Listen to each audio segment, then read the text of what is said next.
പണ്ട് നമ്മൾ വെള്ളിയാഴ്ചകളിലും ശനിയാഴ്ചകളിലും അതുപോലെ തന്നെ പൗർണമി ദിവസം പിന്നെ നമ്മളുടെ എന്താണ് ഞാറ്റുവേല ഈ സമയത്തൊക്കെയാണ് മുടി വെട്ടിയിരുന്നത്. ഒത്തിരി പേര് നമ്മളോട് ചോദിച്ചിട്ടുണ്ട് ഏത് ദിവസമാണ് മുടി വെട്ടാൻ നല്ലതെന്നൊക്കെ. നമ്മളൊരു വീഡിയോ ഒക്കെ ചെയ്തിട്ടുണ്ട്. അതെന്താ വെച്ചാൽ അതിനേതായിട്ട് ഇമ്പോർട്ടൻസ് ഇന്നത്തെ കാലഘട്ടത്തിലൊന്നും എത്ര പേര് വിശ്വസിക്കണമെന്നൊന്നും നമുക്കറിയില്ല.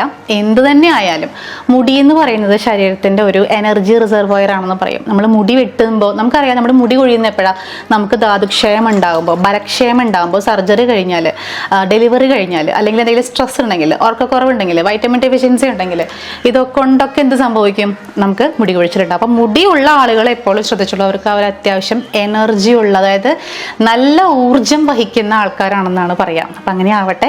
അമാസിനെ സ്നേഹിക്കുന്ന എല്ലാവരും ഇപ്പോൾ ദേഹത്തെണ്ണ തേക്കാനും തലയിൽ എണ്ണ തേക്കാനും ഒക്കെ പഠിച്ചിട്ടുണ്ട്. കുട്ടികൾ മുതൽ മുതിർന്ന ആളുകൾ വരെ നീർക്കെട്ടുള്ളവർ വരെ നമ്മുടെ അമ്മാസിൻ്റെ കരിഞ്ജീരകം ഹെയർ ഓയിലിൻ്റെ ഫാൻസ് ആണെന്ന് ഒരുപാട് പേര് റിസൾട്ട് അയക്കാറുണ്ട്. എന്ത് തന്നെ ആയാലും ഇത്തവണത്തെ ന്യൂ ഇയറിന് ഞങ്ങളുടെ അമ്മാസിൻ്റെ വക എൻ്റെ വക ഞങ്ങളുടെ എല്ലാവരുടെയും വക നമ്മൾ കുറച്ച് സമ്മാനങ്ങളൊക്കെ കരുതി വെച്ചിട്ടുണ്ട്.